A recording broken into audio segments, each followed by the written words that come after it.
नमस्कार. लक्षवेधीमध्ये आपल्या सगळ्यांचं स्वागत. मी प्रसाद काथे.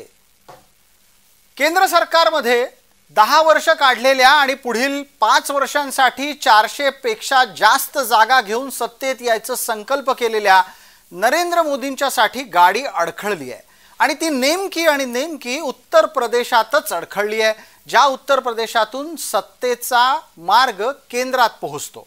हा तोच उत्तर प्रदेश आहे जो या आधीच्या 2 निवडणुकांमध्ये नरेंद्र मोदींच्या नेतृत्वावर विश्वास ठेवत भरघोस मतदान करत जास्तीत जास्त खासदार त्यांच्या पारड्यात देताना दिसला होता. हा तोच उत्तर प्रदेश आहे जिथे नरेंद्र मोदींच्या सरकारनं सर्वाधिक विकास कामं राबवली. इतकंच नाही तर प्रभू रामाचं मंदिर निर्माण होईल याच्यासाठी आवश्यक ते प्रसंगी पडेल ते केलं. इतकं सगळं होऊन सुद्धा 2024चा निकाल अत्यंत अनपेक्षित आलेला आहे आणि त्यात अनपेक्षितरित्या समाजवादी पक्षाला काँग्रेसच्या सोबत पालवी फुटली आहे. खरं तर हे काँग्रेसचं उत्तरेतलं पुनरुज्जीवन आहे. काँग्रेसचं उत्तरेतलं पुनरुज्जीवन समाजवादीच्या साथीनं होणं याची भारतीय जनता पार्टीला आज नाही पण उद्या निश्चित मोठी किंमत मोजावी लागू शकते. उत्तरेतला हा संपूर्ण राजकीय घडामोडीचा प्रवास हा निश्चित आकलनाचा यासाठी आहे, अभ्यासाचा यासाठी आहे, कारण यात भविष्यातल्या अनेक घटनांची बीज दडलेली आहेत. योगी आदित्यनाथ यांचं मुख्यमंत्रीपद ऐन वेळेला बदललं जाऊ शकतं. पंतप्रधान पदावरील व्यक्ती अचानक नरेंद्र मोदींऐवजी अमित शहा असू शकते. अशा विविध कारणांनी सुरू झालेला हा प्रवास अडथळ्यांचे अनेक टप्पे पार करत जातीय प्रचारापर्यंत येऊन पोहोचला आणि तिथंच भारतीय जनता पार्टीच्या साठी प्रत्यक्षातली मोठी अडचण उभी राहिली. त्याचं आत्ताचं परिणाम स्वरूप उत्तर आपल्या समोर आहे, पण त्याच्या अनुषंगानं भविष्यातल्या अनेक घटना, विद्यमान घटनांची कारणं लक्षात घेण्याची गरज आहे. आपण लक्षवेधीत त्याची चर्चा करणार आहोत आणि या चर्चेत माझ्यासोबत असलेले मान्यवर कोण यांचा मी आपल्याला पटकन परिचय करून देतो. आपल्यासोबत या चर्चेमध्ये राजकीय विश्लेषक या नात्यानं 3 मंडळी आहेत. आपण या चर्चेमध्ये भारतीय जनता पार्टीचा प्रतिनिधी सुद्धा असावा अशी विनंती केली होती, पण तूर्तास या विषयावर कदाचित पक्षाला अधिकृत भूमिका घ्यायची नसेल, त्यामुळे त्यांचा प्रतिनिधी या चर्चेत नाही. असो, या चर्चेत जी मंडळी आहेत त्यांचा मी आपल्याला पटकन परिचय करून देतो. आपल्यासोबत असलेले 3 राजकीय विश्लेषक आहेत. माझ्यासोबत फ्रेममध्ये दिसत आहेत आपल्याला, ते आहेत संजय ठाकूर. आपल्यासोबत या चर्चेमध्ये मुंबईतून नवभारत या हिंदी दैनिकाचे संपादक श्रीनारायण तिवारी आहेत आणि आपल्यासोबत लखनौमधून खास करून दैनिक भास्करचे ब्यूरो चीफ विजय उपाध्याय आहेत. विजय जी, भाषा हमारी बोलचाल की और इस डिस्कशन की ज़्यादातर मराठी रहेगी, लेकिन हाँ ज़रूर मैं सवाल पूछते समय आप तक हिंदी में पहुंचा करूंगा. मला पटकन विचारायचं आहे श्रीनारायण तिवारी, आपल्याला माझा आवाज नीट येतोय अशी अपेक्षा आहे. ज्या पद्धतीनं उत्तरेतलं गणित बदललंय त्याचे तुमच्या लेखी 5 प्रमुख निरीक्षणातले मुद्दे कुठले? तुमची आवाज येतोय, थोडासा करेक्शन आहे जी की मी हिंदी दैनिक यशोभूमीचे कार्यकारी संपादक. आपली नवी जबाबदारी थोडीशी अपडेट करूयात. बोला सर. आता हो, हिंदी दैनिक यशोभूमीचे कार्यकारी संपादक आहोत. हा आपला उत्तर प्रदेश बिहार मधला सर्वात मोठा तिथे इथले असलेल्या लोकांचा सर्वात लाडका पेपर आहे. अच्छा, आता ज्या सब्जेक्टवर आपल्याला बोलायचं आहे तो आहे उत्तर प्रदेशमध्ये भाजपची जे काय पिछेहाट झाली आहे, जे भाजपला जे पराभव समोर जावे लागला आहे त्याचं कारण तुम्हाला हवंय. ते आम्ही संपादक म्हणून जे आम्ही लिहितोय, विश्लेषण करतोय आणि ऑब्झर्व करतोय तो असा आहे की उत्तर प्रदेश हा आता गरीब राज्य असा नाही आहे, बिमारू राज्य असा नाही आहे. तिथे जातीय समीकरण पूर्वी पण होता, आत्ताही आहे.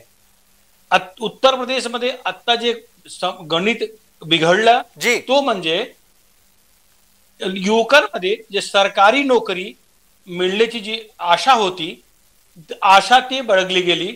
अग्निवीर योजना ही जे पंतप्रधान मोदींनी आणलंय त्याच्यामुळे नवयुवक तिथले निराश झाले आहेत.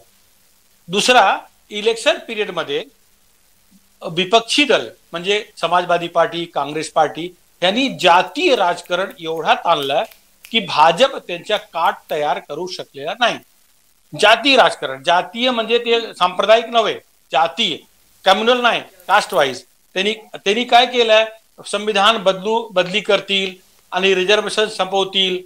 आणि दुसरा, महाराष्ट्राचे किंवा गुजरातचे जे धनाढ्य लोक आहेत, म्हणजे बेसिकली गुजराती, त्या लोकांना खूप टेंडर दिले गेले, सगळे कॉन्ट्रॅक्ट त्यांना दिले गेले. हा अपप्रचार काँग्रेस मंडळी, समाजवादी पार्टीच्या मंडळींनी खूप केला आणि लोकांना पटवून दिला की इथे कब्जा गुजराती मंडळीत झालेला आहे आणि तुमची नोकरी, तुमचा बिझनेस हे संपत चालला आहे, फक्त गुजराती मंडळीचेच काम होतोय, असा तिथे लोकांना पटवला. म्हणजे एक चीड आणण्याचा प्रयत्न केला आणि जातीय तेढ कसा निर्माण होईल तो प्रयत्न, त्याच्या प्रयत्नामध्ये भर दिला अनुप्रिया पटेलनी आणि ओमप्रकाश राजभरनी. हे दोन्ही, एक केंद्रीय मंत्री, एक तिथला राज्याचा मंत्री. अनुप्रिया पटेल प्रतापगडमध्ये जाऊन क्षत्रिय लोकांना, राजपूतांना चिडवला. ते म्हणाले की ईव्हीएम मशीन मध्ये आता राजा पैदा होतोय, राजा आता राणीच्या पोटातून जन्माला येत नाही. ते डायरेक्ट प्रहार होता तिथले राजघराण्याचे राजा भैयाला, आणि तो क्षत्रिय समाजाला खूप मनात लागला. त्यांनी ओटावरती बहिष्कार केला, किंवा बहिष्कार म्हणजे त्यांनी भाजपाला साथ दिला नाही, आणि हे पूर्वांचल साफ झाला. पूर्वांचल मध्ये फक्त प्रधानमंत्री नरेंद्र मोदी हे वाराणसीतून, आणि पडता पडता ते अनुप्रिया पटेल मिर्जापूर मध्ये निवडून आले, बाकी सगळे साफ झाले. नंतर राजभरने तेच काम केलं. तर जातीय समीकरण जे गडबड केलं, आणि दुसरा प्रांतवाद जे आणला, प्रांत म्हणजे गुजराती विरोधात वाद निर्माण केला, त्याचा फटका चुनावावर पडलाय. ठीक आहे श्रीनारायण तिवारी, आपल्या या विश्लेषणाच्या नंतर आता आपण पटकन आधी आपल्यासोबत असलेल्या विजयराव उपाध्याय यांच्यापर्यंत पोहोचणार आहोत. विजयराव जी, सवाल आपके लिए ये रहेगा कि जैसे अभी 2-3 कारण बता दिए गए हैं, उसमें एक कारण ये निकला कि अग्निवीर की योजना के खिलाफ मानसिकता बनाई गई, दूसरा जातिगत समीकरणों में राजपूतों के भावनाओं को ठेस पहुंचाई गई, और न सिर्फ ये किया गया, जाति स्तर पर और अधिक विषाक्त तरीके से प्रचार हुआ. ये सारा सब कुछ विपक्ष ने किया और खामियाजा भाजपा को उठाना पड़ा. इसके अलावा आपके पास क्या कारण है कि उत्तर प्रदेश में भारतीय जनता पार्टी का प्रदर्शन बेहतर नहीं रहा? देखिए, इसमें आपको मैं फैक्ट बता दूं कि उत्तर प्रदेश में राजपूतों की भावनाओं का कोई अपमान नहीं किया गया. जो कुछ हुआ था और रूपाला ने गुजरात में कहा था, यूपी में राजपूत नाराज हो गए सिर्फ इसलिए कि गाजियाबाद सीट है, वहां से अतुल गर्ग को टिकट दिया गया, जनरल बीके सिंह को का टिकट काटा गया, और इसी बात से और इससे जुड़ी हुई और भी चीजों से राजपूत यहाँ, और राजपूत नाराज होना चाहता था उत्तर प्रदेश में. अच्छा, वो कारण तलाश रहा था कि हमको नाराज होना है, और परपजली वो नाराज हुआ. सबसे ज्यादा बीजेपी के जो से जुड़े हुए पूर्व विधायक थे, उन लोगों ने नाराजगी जताई, और कई इश्यूज उन्होंने बनाए. फिर उसमें कई ऑर्गेनाइजेशन आ गई, क्षत्रिय समाज की करणी सेना आ गई, और वो नाराज हो गए. जबकि उत्तर प्रदेश के मुख्यमंत्री योगी आदित्यनाथ, जो सन्यासी भी हैं, वो पहले कह चुके हैं कि वो क्षत्रिय भी हैं. इसके बावजूद, अच्छा, उत्तराखंड में भी क्षत्रिय मुख्यमंत्री है, और वो चुनाव हार गए थे. इसके बाद बीजेपी ने उनको मुख्यमंत्री बनाया, बाद में वो दूसरी सीट खाली करा के वहां से जीते. तो क्षत्रियों का सम्मान भारतीय जनता पार्टी ने किया है, लेकिन उन्होंने कारण तलाशा और नाराज हो गए. एक बात ये. दूसरा, उत्तर प्रदेश में पुलिस भर्ती के लिए सरकार ने वैकेंसी निकाली थी. 60,000 पोस्ट के लिए 48 लाख लोगों ने आवेदन किया था. उसका पेपर लीक हो गया. ये जस्ट चुनाव के पहले हुआ. अग्निवीर यहां मुद्दा नहीं था, लेकिन इस पेपर लीक ने, जो 48 लाख लोगों ने इसमें पार्टिसिपेट किया था, पेपर लीक होने के बाद उनमें नाराजगी आई. ये दूसरी बात है. तीसरी, बीजेपी हारी क्यों? बीजेपी हारी, एक तो मुख्य कारण यह है कि 2022 के बाद से यूपी में जो बीजेपी की पॉलिटिक्स है, वो अपर कास्ट सेंट्रिक हो गई है. राजपूत यानी क्षत्रिय, और सेकंड नंबर पे ब्राह्मण. ये पिछड़ा वर्ग ये मानता है, और दलित वर्ग, की इस सरकार में सबसे ज्यादा चलती है क्षत्रियों की, राजपूतों की, उसके बाद चलती है ब्राह्मणों की. हमारी इस सरकार में नहीं चलती. और बीजेपी के जितने भी ओबीसी लीडर हैं, शेड्यूल कास्ट लीडर हैं, उनकी विजिबिलिटी, उनका इम्पैक्ट, उनकी स्ट्रेंथ ये सब काफी कमजोर नजर आने लगी। उनके पास अच्छे डिपार्टमेंट भी हैं, ऐसा नहीं है कि डिपार्टमेंट बहुत खराब है। अच्छे डिपार्टमेंट होने के बाद भी उनकी से नहीं है। तो ऐसा लगता है कि सरकार सिर्फ योगी जी के इर्द गिर्द चलती है, मंत्रियों की नहीं चलती। इस तरह की अपोजिशन ने ब्लेम किया और वो चिपक गया सरकार पर। दूसरी बात, लल्लू सिंह जो अयोध्या के सांसद थे अब, उन्होंने एक इंटरनल मीटिंग में कह दिया है कि हमें 400 सीटें इसलिए चाहिए कि संविधान में हमें चेंज करना है। ये वीडियो इतना ज्यादा वायरल हुआ कि उत्तर प्रदेश की जो 43 सीटें बीजेपी आ रही है, 43 सीटें, उसमें से ज्यादातर सीटों की हार के पीछे सिर्फ यही है। और इसका हार हुई क्यों बीजेपी की? 2022 से 2024 के बीच में बीजेपी का वोट घट गया है यहाँ करीब 17 से 18 लाख। और बसपा का जो वोट था, बीएसपी का, मायावती का जो वोट था, हर कॉन्स्टिट्यूंसी में 1 लाख वोट समाजवादी पार्टी को ट्रांसफर हो गया। इस वजह से समाजवादी पार्टी यहां जीती और समाजवादी पार्टी ने वही फार्मूला कॉपी किया जो 2014 में बीजेपी यूपी में लेके आई थी, यानी सभी बैकवर्ड कास्ट के लोगों को टिकट देना, उनको राजनीति में महत्व देना। ठीक उसी फार्मूले को समाजवादी पार्टी ने अडॉप्ट किया और ये जो प्रचार था संविधान वाला जी, और 1 लाख रुपए जो इन्होंने कहा कि हम देंगे, उसका भी बहुत बड़ा असर रहा। महिलाओं ने बीजेपी के बजाय इंडिया अलायंस को वोट इसलिए कर दिया कि उनको 1 लाख रुपए सालाना चाहिए थे। ठीक है, और इस लालच में उन्होंने ये वोट किया। जी, आप जुडे रहिए हमारे साथ। आता आपण पटकन ठाकूर संजय सिंग यांच्यापर्यंत पोहोचतोय। संजय ठाकूरजी, या व्यतिरिक्त ही कारण असतील आणि पण ती कारण आपण मांडालच, पण मला तुमच्याकडून उत्तर खास करून राम मंदिर प्रकरणातलं हवं आहे। प्रभू रामाचं मंदिर निर्माण झाल्याच्या नंतर निकालाच्या बाबतीत वेगळी अपेक्षा होती आणि प्रत्यक्षात घडलंय वेगळंच। बरोबर, त्याच्यामध्ये असं आहे बघा, सत्य परिस्थिती हीच आहे। त्यांनी आता बोलत होते लल्लू सिंग बद्दल। लल्लू सिंग तिकडचे पहिलेचे खासदार होते आणि ते दुसरे ब्रिजभूषण शरण सिंग जे दुसरे होते तिथे बाजूची कॉन्स्टिट्युएन्सी मध्ये होते, त्यांचा आणि लल्लू सिंगचा पण खूप प्रॉब्लेम आहे आपापसात। आणि दुसऱ्याकडे समाजवादी पार्टीने त्या जिल्ह्याच्या आजूबाजूच्या जिल्ह्यातील अदर ओबीसी कास्टचे मजबूत कॅन्डिडेट, जे लोक आपले लोकांची जातीगत मतं आपल्याकडे खेचून जिंकतील, त्यांच्या एसपी आणि मुस्लिम वोट कॉम्बिनेशन सोबत तशी एक सोशल इंजिनिअरिंग केली होती अखिलेश यादवनी जी। त्याच्यामध्ये जर का आपण तसं बघायला गेलो ना, तर एकंदरीत भारतीय जनता पार्टीचा 42% आसपास मतं आहेत तिथे, पण काँग्रेस इथे 10% आणि 32% एसपी, ते मिळून भाजपपेक्षा त्यांची मतं पण जास्त झाली। 43% आणि सोबत गेले 43.5% समथिंग, 2% त्याचे तिथे पण वाढ झाली आहे।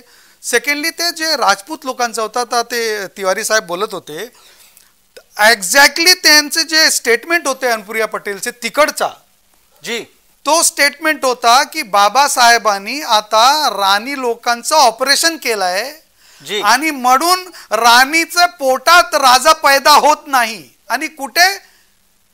जिथे त्या नव्हत्या, कॅन्डिडेट कोण होता? भाजपचा सिटिंग एमपी, आपल्याकडे न बोलता तिथे जाऊन बोलल्यात ते। त्याच्याबद्दल 3-4 सीट तिथे डिस्टर्ब जातीये बघा। 6-7% मतं राजपूतांचं असेल, त्याच्यामधनं 4 ते 5% मतं तिथे असतील, बाकीचे बाहेर आहेत उत्तर प्रदेशातून लोक। पण त्यांच्यामधनं जर का 1-2% मतं इथे तिथे झाली तर बस झालं ना। 2%चा स्विंग राजकारणात खूप मोठा स्विंग असतो आणि हा एक महत्त्वपूर्ण कारण ठरला आणि म्हणून या प्रकार झालाय। त्याच्यामध्ये अखिलेश यादवांचा काय मोठा विक्रम नाहीये, फक्त त्यांनी जाणून बुजून एक जबरदस्त सोशल इंजिनिअरिंग केली की यादव मत प्लस संविधान बदलतील म्हणजे मुस्लिम आणि दलित पोलरायझेशन जो झालाय थोडापेक्षा, कारण बसपाचा मत आता 10% 9 पॉइंट समथिंग वर आलाय, किती कमी झालाय। आणि जो 3-4% मत झाला बसपाचा उरलेला होता, तो तिथे खसकला कुणासोबत? काँग्रेस सोबत आणि एसपी सोबत। आणि म्हणून अशी परिस्थिती निर्माण झालेली उत्तर प्रदेशमध्ये। ठीक आहे, हा उत्तरेतला सगळा पराभव किंवा त्यात सुद्धा खास करून समाजवादी आणि काँग्रेसचं पुनरुज्जीवन हे समजून का घ्यावं लागतं राजकीय विश्लेषक या नात्यानं मी आपल्याला सांगू इच्छितो की उत्तर प्रदेशचं राजकारण हे देशाच्या राजकारणावर परिणाम करणारं असतं. त्यामुळे तिथून येणारे संकेत सुद्धा लक्षात घ्यायला हवेत.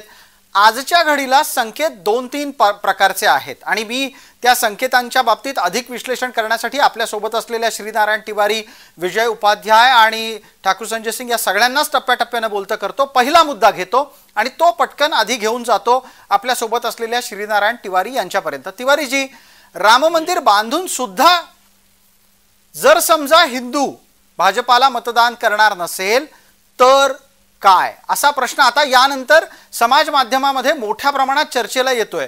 त्याचं विश्लेषणात्मक काही उत्तर आपल्याला दिसतंय का? हे बघा, प्रभू श्रीराम हा इशू या इलेक्शन मध्ये चाललंच नाही. हा मुद्दाच नाही राहिला. राम मंदिर बांधून झाला, लोक दर्शन करतात, राम मंदिर झाला.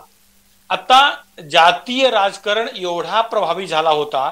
आता ते हे म्हणाले ना अनुप्रिया पटेलची काही गरज नव्हती आपला प्रतापगडमध्ये येऊन असा भाषण करण्याची. अनुप्रिया पटेल मिर्जापूरची होती, ती म्हणे हारता हारता वाचलेली आहे. यावेळी राम नाही चालले, यावेळी चाललं जात चालली आहे.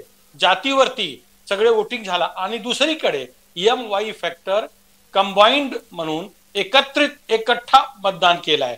तुम्हाला एक दिसलं असेल एका ठिकाणी एक बूथ वरती 9-10 वर्षाची 2 मुली पकडली गेली बुरखामध्ये. त्यांचं चेक केलं गेलं, त्यांची वय 12 वर्षाची होती. आणि ते जेव्हा त्याच्याबद्दल विचारला गेला तुम्ही का केलं, त्याची आई म्हणत होती की अरे इसकी इच्छा हो गई वोटिंग देखने की, वोटिंग कर दिया तो क्या बुरा हुआ. याचा अर्थ असा की त्या समुदायाचे लोकांनी एकत्रित होऊन कंप्लीट एकत्र होऊन बीजेपीला हरवायचं, मोदींना हरवायचं, योगीला हरवायचं या उद्देशाने वोटिंग केलं. आणि हिंदू लोक सुस्त पडले, ते बाहेर पडले नाही. राजपूत नाराज होते, आहेत, अजून त्यांच्या मनात राग गेलेला नाही आहे. फक्त भाजपा बरोबर राहिले. विजय उपाध्याय यांच्यापर्यंत जायचंय. विजय जी, अब आपसे एक और मुद्दे को लेकर बात चाहेंगे, आपकी राय भी चाहेंगे. क्या इस सारे चक्कर में कहीं योगी आदित्यनाथ के करियर ग्राफ को रोकने की कोशिश हुई? अगर हुई तो किससे हुई, और अगर वो हुई भी तो उसे भांपने के बाद योगी आदित्यनाथ ने क्या उसका कोई रिएक्शन दिया? नहीं, ये बात कैरियर ग्राफ कोई क्यों रोकेगा. भारतीय जनता पार्टी में जो परंपरा है उसमें कैरियर ग्राफ रोकने का तो कोई औचित्य कहीं से समझ नहीं है. कोई व्यक्ति अगर मुख्यमंत्री है तो मुख्यमंत्री के बाद वो क्या होगा, प्रधानमंत्री हो सकता है. उसमें कैरियर ग्राफ रोकने की कोई बात नहीं. इस तरह की बहुत सी बातें सोशल मीडिया में चल रही हैं, लेकिन हम लोग जो यहाँ ग्राउंड पे देख रहे हैं यहाँ की स्थितियां थोड़ी भिन्न. जैसे अनुप्रिया पटेल के बयान को बार बार कोट किया जा रहा है, यहाँ वो चुनाव के दरमियान की है. वो उस समय कई फेज की वोटिंग हो चुकी थी. राजा भैया पहले ही सपा की तरफ जा चुके थे. सपा की तरफ वो इसलिए गए क्योंकि 2022 के विधानसभा चुनाव में पहली बार राजा भैया को समाजवादी पार्टी के प्रत्याशी गुलशन यादव ने टक्कर दी. राजा भैया को 99,000 वोट मिला और गुलशन यादव को 69,000 वोट मिला. पहली बार किसी उम्मीदवार को राजा भैया के खिलाफ इतने ज्यादा वोट मिले 93 के से लेकर अभी तक के सारे चुनाव में. तो राजा भैया को तो सपा के साथ जाना ही था, नहीं तो 27 में उनकी विधानसभा में दिक्कत थी. तो वो जाना ही चाहते थे, इसलिए बहाना बनाया गया. अनुप्रिया पटेल ने जो बात कही, इससे ज्यादा बड़ी बात अखिलेश यादव ने 2022 के विधानसभा चुनाव के दरमियान राजा भैया के लिए कही थी. तो अगर स्वाभिमान इतना ज्यादा था तो वापस सपा के साथ नहीं जाना चाहिए था, सपा का समर्थन नहीं करना चाहिए था जी. लेकिन उन्होंने किया. ये पॉलिटिकल चीजें हैं और अपने पॉलिटिकल फायदे के लिए लोग इस तरह से करते हैं. वहां पे समाजवादी पार्टी का वोट है काफी कुंडा में. अच्छा, लेकिन यादव समुदाय का अच्छा खासा वोट है. विजय जी, आपसे आपकी बात से श्रीनारायण तिवारी शायद इत्तेफाक नहीं रख रहे हैं. मैं आगे बढ़ने से पहले एक छोटी सी उनकी राय 1 मिनिट के लिए लेना चाहूंगा. तिवारी जी, बोला आपण. नाही, हे बघा, अनुप्रिया पटेलनी सध्या घी का काम किया है. इस हवन कुंड में उन्होंने सीधा घी उड़ेल दिया है. और चुनाव के दरमियान पूर्वांचल का चुनाव हुआ ही नहीं था. पूर्वांचल का चुनाव नहीं हुआ था. पूर्वांचल का नहीं हुआ था, असर टाकला है ना, लेकिन पडला है। सुनिए ना तिवारी जी, सुनिए तिवारी जी, धनंजय सिंह आए ना बीजेपी के साथ, जौनपुर वाले। अरे वो मन से आए क्या? राजा भैया की जहां तक बात है, वो राजा भैया को जाना ही था सपा के साथ, उनके ठीक है, वो सच है। थे। इसके बावजूद धनंजय सिंह मन से बीजेपी के साथ नहीं आए। धनंजय सिंह मन कौन जानता है सर, मन कैसे आपने टटोल लिया? अरे मैं कह रहा हूं, मैं उसी संसदीय क्षेत्र का हूं। नहीं कहने से नहीं हो सर, ठीक है। सुनिए देखिए, शंकर राजपूत नहीं है, ये नहीं कह रहा हूं, उसी संसदीय क्षेत्र का हूं। सिंह राजपूत नहीं है, उनको वोट क्यों कम मिला? नहीं रुकिए, उसी संसदीय क्षेत्र का हूं। वहां के सारे राजपूत नेता, मैक्सिमम ब्राह्मण नेता मेरे से निजी तौर पे संपर्क में है। ये जो मैं कह रहा हूं उनका बयान है, ये जो मैं आपको बता रहा हूं ये उनके सर ऐसा है, मैं कह ही रहा हूं, आप फिर से सुन लीजिए कि राजपूत समाज के नेताओं को भाजपा से नाराज होना ही था, वो नाराज हुए, उसके कारण अच्छा, अलग-अलग लोग तलाश चलते चलते एक बात आप ये भी बता दीजिए कि राजपूतों को नाराज ही होना था तो वो बहाना क्यों ढूंढ रहे थे? बहाना था कई, एक लिस्ट वायरल हो रही थी जो राजपूत समाज के लोगों के मोबाइल में ज्यादा पहुंची, उसमें बताया गया कि बीजेपी ने किन किन राजपूत नेताओं को कमजोर किया है। उसमें राजनाथ सिंह से लेकर के उनको गृह मंत्री से रक्षा मंत्री बना दिया गया, उसमें रमन सिंह का नाम था कि उनको मुख्यमंत्री पद से हटा दिया गया, उसमें वसुंधरा राजे का भी नाम था कि उनको मुख्यमंत्री नहीं बनने दिया गया, उसमें शिवराज सिंह चौहान का भी नाम था कि उनको मुख्यमंत्री नहीं बनने दिया, उसमें नरेंद्र सिंह तोमर का भी नाम था कि उनको मुख्यमंत्री नहीं बनने दिया गया, और उसमें यह भी था कि चुनाव के बाद योगी आदित्यनाथ को हटा दिया जाएगा, इसलिए हम लोग वोट नहीं करेंगे। बिल्कुल, अब इस मुद्दे पर आगे बढ़ना होगा। आपल्यासोबत ठाकूर संजय सिंह आहेत। संजय सिंह जी, तुमचं विश्लेषण या निमित्तानं लागेल की ठाकूरांच्या पर्यंत पोहोचलेला अपप्रचार भाजपाला थांबवता का आला नाही? तिथे मुख्यमंत्री स्वतः क्षत्रिय असल्याचं सांगतो, त्यांच्या नेतृत्वामध्ये भारतीय जनता पार्टी उत्तर प्रदेशात विक्रम करते, अशा योगी आदित्यनाथांना मुख्यमंत्रीपदी बसवूनही ठाकूर समाज नाराज होण्याच्यासाठी कारण का शोधत होता? नहीं, देखिए ये तो फिर वही बात हुई जो तिवारी जी को उपाध्याय जी कह रहे थे कि आप मन की बात कैसे जान लिए। तो ये तो उपाध्याय जी भी ठाकुरों के मन की बात ही कर रहे हैं। नहीं सर, नहीं सुनिए, आप सुनिए, मैं आपको सुन रहा था, एक विश्लेषण है, सुनिए, वो आपका विचार हो सकता है, लेकिन दूसरी तरफ योगी आदित्यनाथ, अभी आपने ही कहा था कि उन्होंने खुद कहा कि मैं सन्यासी हूं लेकिन क्षत्रिय कुल में पैदा हुआ हूं, तो इतने बड़े प्रदेश के मुख्यमंत्री, वहां पे आप धामी, उनको मुख्यमंत्री बना दिया, तो वो भी तो क्षत्रिय है ना। देखिए ऐसा है, सुनिए, कि कुछ चीजें समय परिस्थिति काल के हिसाब से, पूर्वांचल में चुनाव नहीं हुआ था, सोशल मीडिया पे ये सारी चीजें चल रही थी, ये सही है कि ये अपप्रचार चल रहा था कि चुनाव के बाद योगी आदित्यनाथ जी को भी हटा दिया जाएगा। और इसका क्लैरिफिकेशन कई बार आदरणीय प्रधानमंत्री जी ने कहा कि मैं और योगी जी मिलके ये विकास करेंगे, वो विकास करेंगे। जो फैक्ट है, जो फैक्टर सिचुएशन है, वो ये है कि वोट परसेंटेज जो शिफ्ट हुआ है, मैं इसीलिए परसेंटेज वाइज आपको बता रहा था कि 42% भारतीय जनता पार्टी का मत, 33 दशमलव कुछ प्रतिशत समाज, अभी इस चुनाव में जो आंकड़े हुए मैं उसके आंकड़े दे रहा हूं आपको, ठीक है, लगभग 33.5% समाजवादी पार्टी को मत, लगभग 10% कांग्रेस को गया मत, और जो बीएसपी का मत प्रतिशत 9% हो गया, जो लगभग 13-14% था, जो 5% शिफ्ट हुआ, वो सिर्फ इस वजह से शिफ्ट हुआ कि मुसलमान मतदाता नरेंद्र मोदी जी को हराने के लिए मत दे रहा था, भारतीय जनता पार्टी को हराने के लिए मत दे रहा था। यादव समाज हमेशा से अखिलेश यादव के साथ रहता है, वो भारतीय जनता पार्टी के खिलाफ रहता है।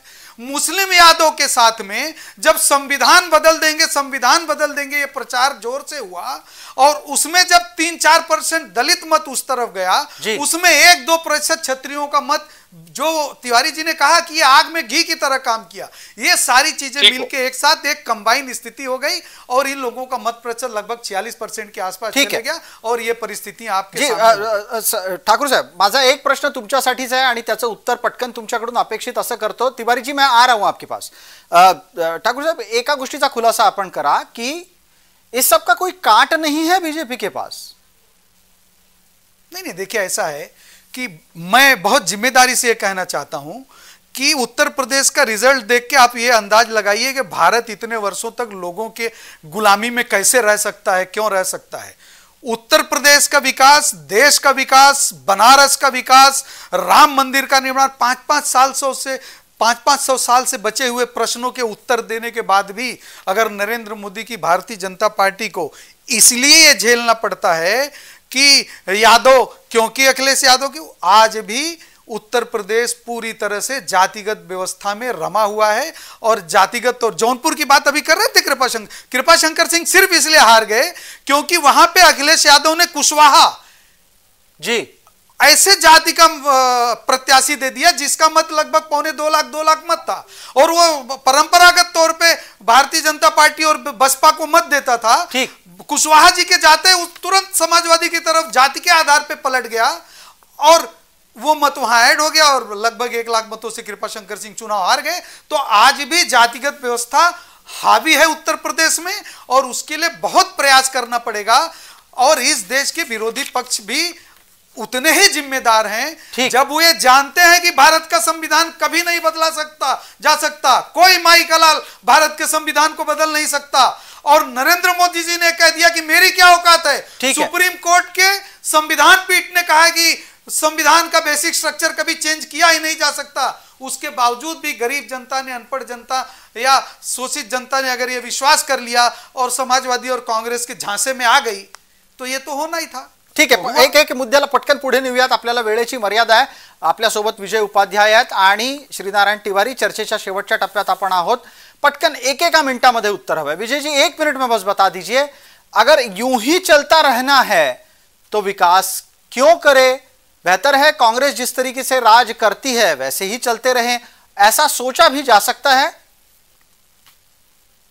देखिए, डेमोक्रेसी में जब आप परिवर्तन करते हैं तो आपके जो यथास्थितिवादी लोग हैं वो आपका विरोध करते हैं। और एक नई परंपरा भारतीय लोकतंत्र में हो गई है कि जब भी चुनाव होंगे आप हमारे लिए कुछ हमें नगद दीजिए, कुछ हमारे लिए गिफ्ट बताइए कि हम मकान बना देंगे या कुछ चीजें दे देंगे। देखिए, मोदी जी ने मकान बनाए, शौचालय दिए, उज्ज्वला गैस दे दी, मतलब घर का कंप्लीट समाज। अब उनको नगद रुपए चाहिए थे, जो कांग्रेस ने ऑफर किया कि हम आपको 8,500 रुपए खटाखट हर महीने डाल देंगे और ये 5 तारीख जुलाई से शुरू हो जाएगा, फिर अगस्त में जाएगा। तो ये जो पैसे का लालच दिया, नगद पैसे का लालच दिया, इस बार ये पैसे का लालच, संविधान बदलने वाली जो बात थी, दोनों चीजें जुड़कर उनको लगा कि हमें। अच्छा, दूसरी एक और बात भी देखिए, हम एक इंपॉर्टेंट पॉइंट आपको बता दें। देखिए, हम लोग आमतौर पे इसमें हम लोग जनरल कास्ट के लोग बैठे हुए हैं। ओबीसी का जो गरीब तबका है, दलितों का जो गरीब तबका है, उसके सोचने का तरीका अलग होता है। उसे अगर ये लगता है कि हमारे वोट से राज करने का काम मोदी के साथ अपर कास्ट के लोग कर रहे हैं तो वो नाराज होते हैं। ये नए दौर की राजनीति है और हर चुनाव में हमारे समाज की जो फॉल्ट लाइन है उसको और गहरा किया जाता है।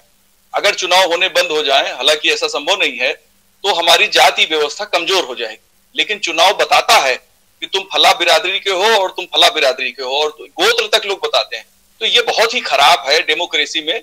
एक तो या तो 2 पार्टी सिस्टम होना चाहिए इंडिया में जी, कि 2 ही पार्टी हो, नहीं तो हर कास्ट की अपनी एक पार्टी। यूपी में हर कास्ट की अपनी एक पार्टी है।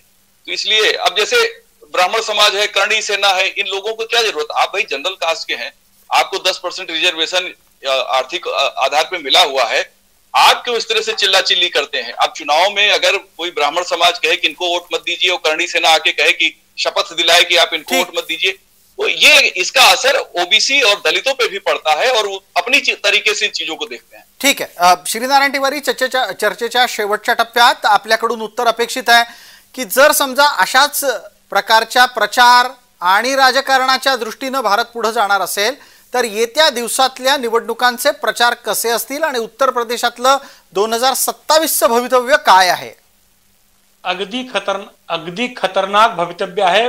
उत्तर प्रदेशचं भवितव्य हा ब्लॅक मध्ये जातोय, असा दिसतो, अंधकारात जातोय असा दिसतोय।